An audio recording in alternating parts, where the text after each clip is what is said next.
Banjir kerap melanda wilayah Semarang, Jawa Tengah. Apa persoalan utama penyebab banjir di pesisir Jawa Tengah dan antisipasi solusi agar kedepannya tidak kian memburuk? Bergabung Heri Sutanta, dosen geodesi UGM. Selamat malam Pak Heri. Halo, selamat malam Mbak Tiffany, apa kabarnya? Alhamdulillah, mudah-mudahan Pak Heri juga dalam keadaan baik.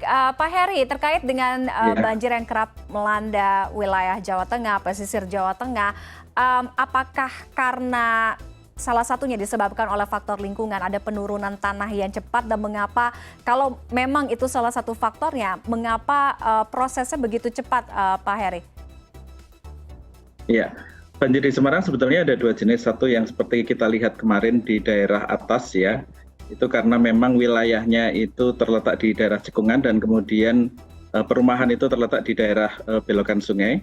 Kemudian banjir yang terjadi di bagian bawah itu terutama adalah karena memang elevasi dari permukaan tanah, ketinggian permukaan tanah itu sudah cukup rendah, sehingga ada dua hal. Satu, ketika ada air pasang dia akan naik, dan kemudian yang kedua itu adalah karena memang air itu sulit untuk surut karena posisinya yang memang rendah itu tadi.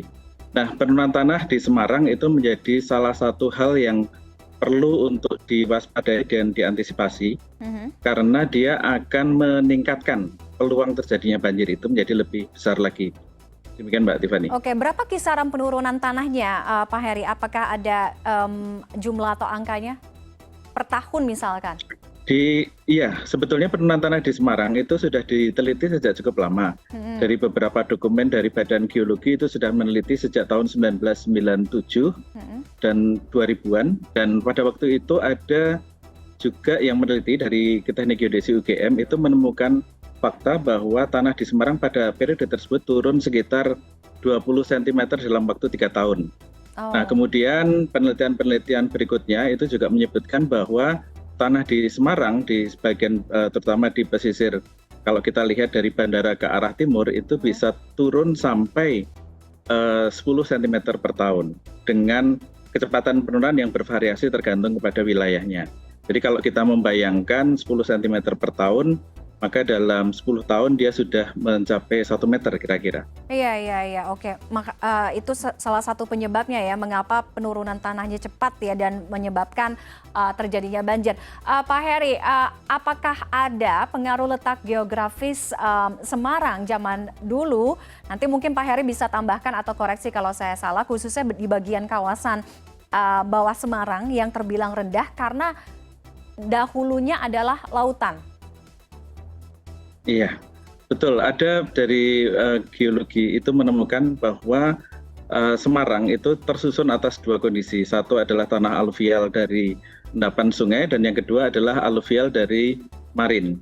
Nah, kemudian posisi ini yang sebelumnya dari beberapa literatur menyebutkan, misalnya Van Bemmelen, bahwa garis pantai di Semarang saat ini itu kira-kira 2000 atau 2 km ya, 2000 meter dibandingkan dengan garis pantai pada sekitar 400 tahun yang lalu. Nah, kemudian dengan adanya tanahnya turun karena beberapa faktor yang mungkin nanti kita bisa diskusikan, maka kemudian terjadi penurunan tanah itu tadi.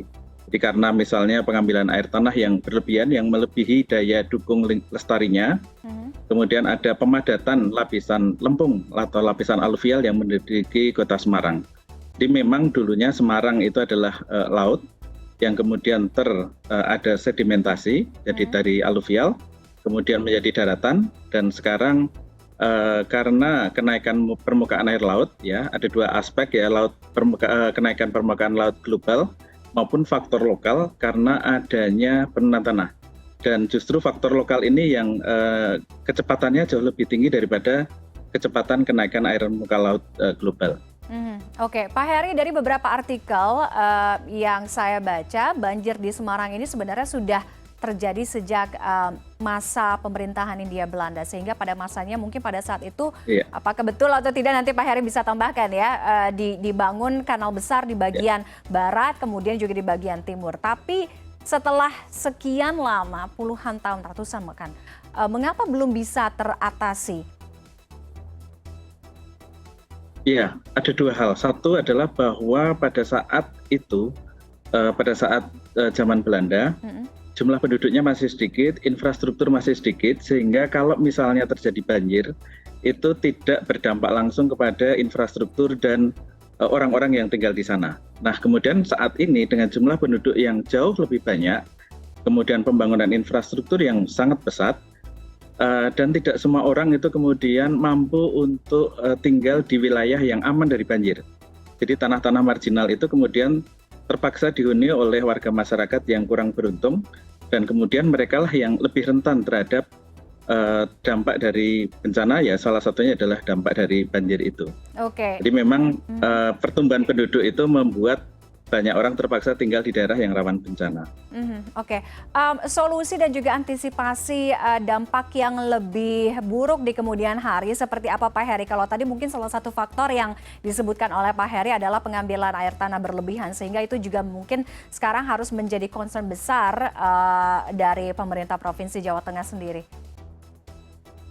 Iya, ada beberapa hal yang bisa kita lakukan. Yang pertama, untuk kita bisa mengetahui sejauh mana cakupan daerah yang mengalami penurunan tanah, kemudian masyarakat yang terdampak, ya pemetaan risiko kawasan yang berisiko terhadap bencana, maka kita membutuhkan peta skala besar. Nah, sayangnya peta skala besar yang ada di kota-kota pesisir di Indonesia, yang skala besar ini maksud saya adalah peta skala 1.1000 dengan teknologi yang saat ini, misalnya dengan teknologi LIDAR, itu bisa memberikan ketelitian tinggi, itu bisa 10-15 cm, sehingga bisa digunakan untuk pemodelan banjir. Itu masih jarang tersedia. Di Kota Semarang, peta yang skala 15000 itu dibuat 20 tahun yang lalu. Di Jakarta 10 tahun yang lalu. Sehingga kita pertama kali adalah membutuhkan adanya peta skala besar, peta topografi skala besar atau peta rupa-bumi skala besar untuk bisa melakukan pemetaan bencana dengan akurat dan detail. Kemudian yang kedua, kita harus terkait dengan faktor yang menyebabkan penurunan tanah, ya. Salah satu yang paling dominan di dalam penurunan tanah itu adalah karena pengambilan air tanah yang berlebihan. Pelajaran di Italia, di Sungai Po yang berada di dekat Venice, itu ketika pengambilan air tanahnya dikelola dengan baik, maka kecepatan penurunan tanahnya itu bisa melambat dari 6 atau 5 cm per tahun itu menjadi 1 cm per tahun. Jadi kita bisa katakanlah membeli waktu untuk menyiapkan infrastruktur yang tepat. Kemudian secara umum respon atau upaya kita di dalam menanggapi atau menanggulangi bencana itu ada 3. Yang pertama adalah kita emergency response seperti yang tampak sekarang ini. Ketika ada bencana kita memberikan bantuan, mengevakuasi masyarakat dan sebagainya. Yang kedua itu kita adalah retreat, ya.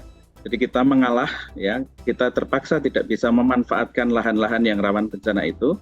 Kemudian yang kedua adalah melakukan proteksi, ya. Melakukan proteksi itu misalnya adalah dengan membangun sistem drainase yang lebih baik, kemudian membangun sistem-sistem pompa air untuk mengalirkan air dari wilayah yang perkampungan maupun industri, permukiman dan sebagainya yang rawan terhadap bencana, atau kemudian membangun tanggul-tanggul pantai untuk melindungi warga yang berada di sekitar pantai untuk bisa kemudian tidak terkena dampak dari banjir air pasang atau ROB yang dikenal sebagai ROB.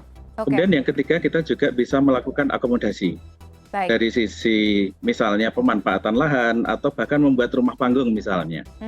Oke, baik. Mudah-mudahan pemerintah bisa memanfaatkan waktu. Kalau tadi Pak Heri bahasanya bisa membeli waktu dengan menyiapkan solusi dan juga antisipasi agar tidak terulang di kemudian hari. Terima kasih Pak Heri Sutanta, dosen geodesi UGM sudah bergabung dengan kami malam hari ini. Selamat malam, sehat selalu.